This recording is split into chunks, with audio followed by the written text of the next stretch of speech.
नमस्कार, बहुत स्वागत है आप सभी का। आप देख रहे हैं न्यूज इंडिया और आपके साथ मैं हूं मनीषा शर्मा। चार धाम कपाट बंद होने की आज से शुरुआत हो चुकी है। शीतकाल के लिए बंद हुए गंगोत्री धाम के कपाट, ये बड़ी जानकारी हम आप तक साझा करें। पूरे विधि विधान के साथ बंद किए गए हैं कपाट। अगले 6 महीनों के लिए धामों के कपाट बंद कर दिए गए हैं। मां गंगा की डोली मुखबा के लिए रवाना हो चुकी है। कल यमुनोत्री और केदारनाथ धाम के कपाट भी बंद हो जाएंगे। तो चार धाम यात्रा में श्रद्धालुओं का सैलाब उमड़ा है और 50 लाख श्रद्धालुओं ने अब तक चार धाम के दर्शन कर लिए हैं। तो ये बड़ी जानकारी हम अब तक साझा कर रहे हैं। अब शीतकाल तक के लिए बंद होंगे और इस बार जो एक बड़ा रिकॉर्ड कायम किया गया, श्रद्धालु और भक्तों का आंकड़ा लगातार बढ़ता हुआ नजर आया। आज से चार धाम के कपाट बंद होने की शुरुआत हो चुकी है और इसी कड़ी में आज सबसे पहले गंगोत्री धाम के कपाट बंद हुए। गंगोत्री धाम के कपाट आज 11:36 पर शीतकालीन के लिए बंद किए गए हैं। इससे पहले धाम में सुबह से ही मां गंगा की विशेष पूजा अर्चना भी की गई। तो कपाट बंद होने के दरमियान बड़ी संख्या में, बड़े तादाद में गंगोत्री धाम में श्रद्धालु भी पहुंचे हुए नजर आए। तो वहीं मुखबा गांव में मां गंगा का मंदिर फूलों से सजा दिया गया। गंगोत्री धाम में सुबह से ही श्रद्धालुओं की भारी भीड़ उमड़ने लगी है और इसी दौरान मां गंगा की विशेष पूजा अर्चना शुरू होते ही श्रद्धालुओं ने मां गंगा के दर्शन शुरू किए और फिर यहीं से ही जो कपाट है वो भी बंद कर दिए गए हैं। हर्ष का दिन है आज, जो है मां गंगा अपने उद्गम स्थल गंगोत्री से शीतकालीन प्रवास के लिए मुखबा के लिए रवाना होंगी। और आप देख सकते हो कई हज़ारों की संख्या में यहाँ पे श्रद्धालु आ रखे हैं, देश विदेश से आ रखे हैं। और ये पल जो है सभी लोग, कोई भी एक मिनट में इसको मिस नहीं करना चाहता है और दिल से सारे लोग एंजॉय कर रहे हैं। मैं माँ गंगा से सारे हमारे पूरे देश, हमारे प्रदेश के और हमारे जनपद वासियों के सुख की कामना करता हूँ। यहाँ आके हमको ऐसा लग रहा है कि पूरी स्वर्ग भूमि में आ गए हैं और हम इतने नसीबदार हैं कि हमको आखिरी दिन पे मौका मिला गंगा मैया के दर्शन करने का। और अभी इतना बढ़िया माहौल है, ऐसा माहौल की हम कामना कब से कर रहे थे, लेकिन आज हमने ये अचीव किया है। तो हर हर गंगा मैया, जय गंगा मैया। और हम सबको कहते हैं कि गंगा मैया का आशीर्वाद सबके ऊपर रहे और सबका भला हो। मुखबा के लिए रवाना हो चुकी है और रात्रि विश्राम हम लोग देवी मंदिर में करेंगे। पूरी रात कीर्तन भजन चलता है। कल सुबह वहाँ पर महाभोज महाप्रसाद होता है। उसके बाद हम लोग मार्कंडेयपुरी आते हैं, जो भगवान की, हमारे मार्कंडेय ऋषि की जो भूमि है, वहाँ पर भी माँ भगवती गंगा थोड़ी देर विराजमान रहती है। उसके बाद सभी लोग मुखबा की तरफ प्रस्थान करेंगे। 3 बजे माँ पावनी भागीरथी गंगा की डोली करीब करीब वहाँ पर पहुँचेगी और आज ठीक 11:36 पर माँ भगवती गंगा के जो कपाट है वो बढ़ा दिए गए हैं। श्रद्धालुओं के जो दर्शन है वो शीतकाल में निरंतर आपको 6 माह माँ भगवती गंगा के शीतकालीन प्रवास में सुलभ हो पाए। गंगोत्री धाम में मौजूद हो और आज जो मां गंगा की जो डोली है वो मुखबा के लिए रवानगी हो गई। अन्नकूट के पावन पर्व पर और आर्मी बैंड के साथ जो मां गंगा का जो झलसा है वो मुखबा के लिए आज यहाँ पर रवानगी हो गई। जो आज 6 माह के लिए जो मां गंगा के जो कपाट है वो बंद कर दिए गए हैं और पूजा अर्चना के बाद जो मां गंगा की डोली है वो भैया दूज के लिए शीतकालीन प्रवास मुखबा में यात्रा, शीतकालीन यात्रा रहेगी, जिसके मां गंगा के दर्शन मुखबा में रहेंगे। न्यूज इंडिया के लिए गंगोत्री धाम से हिमांशु मेरे साथ, मेरे सहयोगी लाइव जुड़े हुए, इसी पर अधिक जानकारी वो देंगे। हिमांशु, आज पूरे विधि विधान के साथ, मंत्रोच्चारण के साथ जो है वो कपाट बंद कर दिए गए हैं और अब यहीं से ही जो डोली है वो भी शुरू हो चुकी है, रवाना हो चुकी है। किस तरह का माहौल आपने देखा? निश्चित रूप से मनीषा, देखिए उत्तराखंड में जो चारधाम यात्रा चल रही थी, अब उसके कपाट जो बंद है होने हैं, उसकी प्रक्रियाएं शुरू हो चुकी है। गंगोत्री धाम के कपाट आज अभिजीत मुहूर्त में 11:36 पर जो है श्रद्धालुओं के लिए बंद कर दिए गए। इसके बाद जो है वहां से जो उत्सव डोली है उसकी रवानगी मुखबा के लिए हुई, जहां पर जो डोली है वो कल मुखबा पहुंचेगी।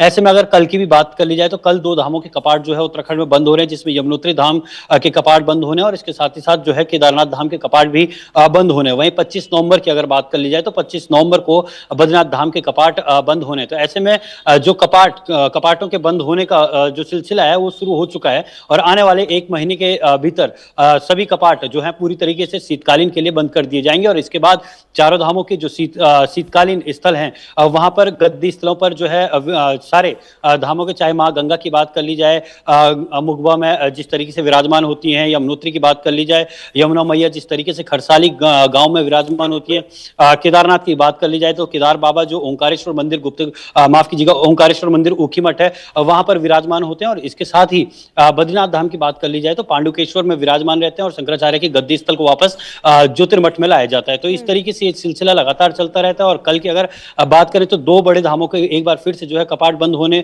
वाले हैं। इससे पहले 10 अक्टूबर को की अगर बात कर ली जाए तो 10 अक्टूबर को सिखों के सबसे पवित्र तीर्थ स्थल हेमकुंड साहिब के भी जो है कपाट बंद हो चुके हैं। जी मनीषा।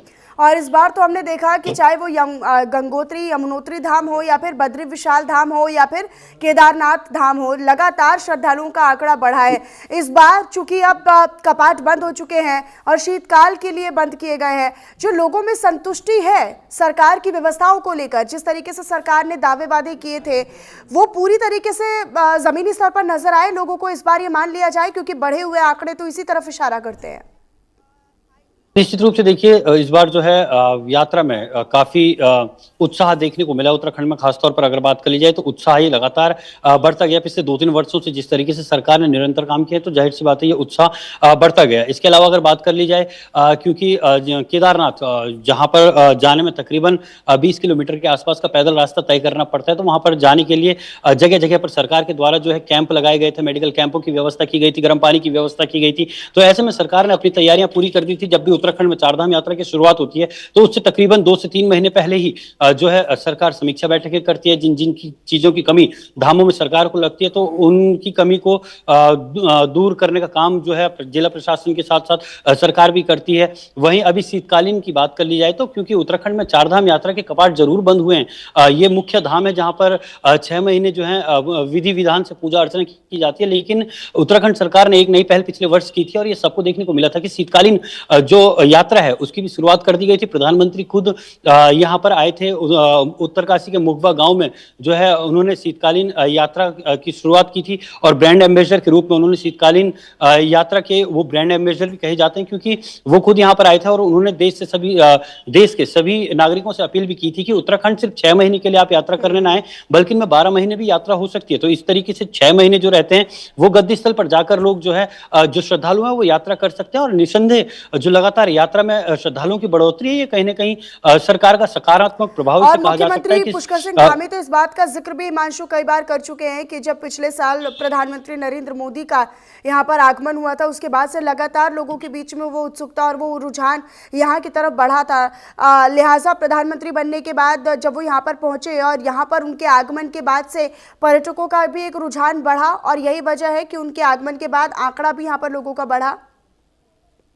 निश्चित रूप से देखिए उत्तराखंड में चारधाम यात्रा की जिस तरीके से हम लगातार आंकड़ों की बात कर रहे हैं तो 50 लाख से अधिक का जो है ये आंकड़ा हो चुका है। लेकिन जिस तरीके से दूरस्थ धाम की अगर बात कर ली जाए तो केदारनाथ में पहले ये आंकड़ा जो है मुश्किल से मुश्किल 10 लाख को भी क्रॉस नहीं करता था। लेकिन प्रधानमंत्री इकलौते पूरे भारत के आज तक के प्रधानमंत्री हुए हैं, जब से प्रधानमंत्री बने तब से उन्होंने जो है तकरीबन 6 से अधिक बार जो ये कह सकते हैं कि उन्होंने सर्वाधिक केदारनाथ की यात्रा की और केदारनाथ की यात्रा करने के बाद जो है इकलौते ऐसे प्रधानमंत्री सबसे अधिक बार जो है केदारनाथ आने वाले हैं।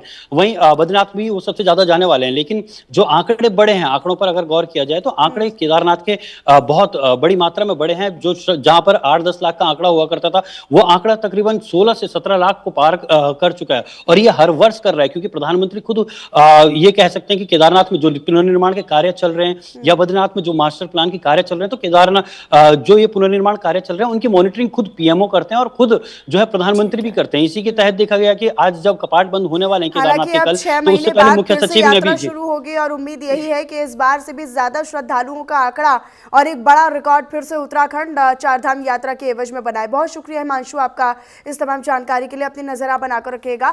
दर्शकों को अगली खबर से रूबरू करवा देते हैं। बड़ी खबर यह है कि उत्तराखंड में अब देश का पहला सैन्य धाम बन रहा है। दरअसल मंत्री गणेश जोशी ने निर्माण भी किया, निर्माण कार्यों का निरीक्षण भी किया और अधिकारियों के साथ तैयारियों का जायजा भी लिया है कि किस गति के साथ निर्माण निर्माण कार्य चल रहा है। राज्य स्थापना दिवस पर ही सैन्य धाम का शुभारंभ भी हो जाएगा। प्रधानमंत्री नरेंद्र मोदी सैन्य धाम का लोकार्पण कर सकते हैं। 9 नवंबर को लोकार्पण कर सकते हैं प्रधानमंत्री नरेंद्र मोदी।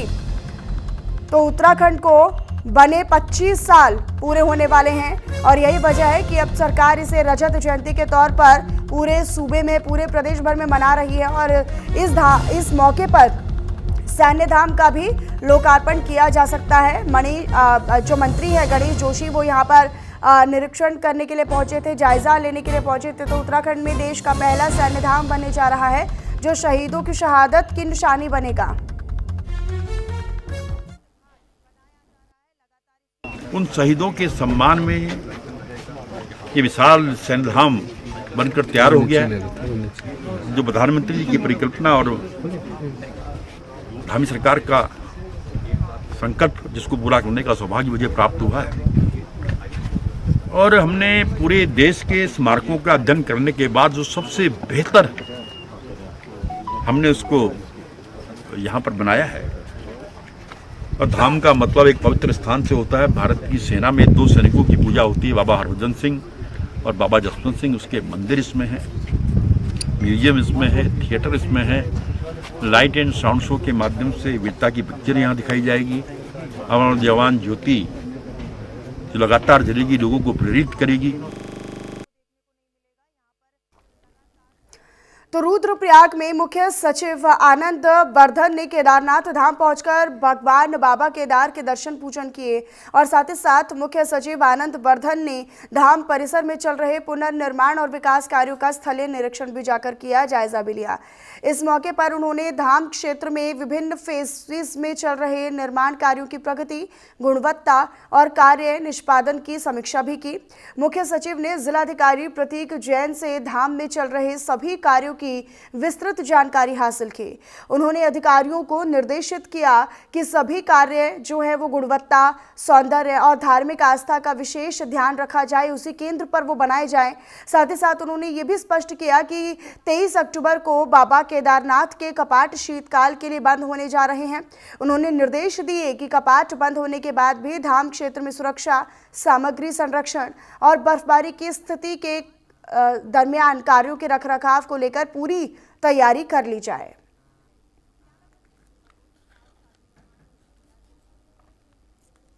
नहीं, इस बार देखिए काफ़ी संख्या में तीर्थालु आए हैं इस सीजन में और कल बाबा केदार का कपाट बंद हो रहा है।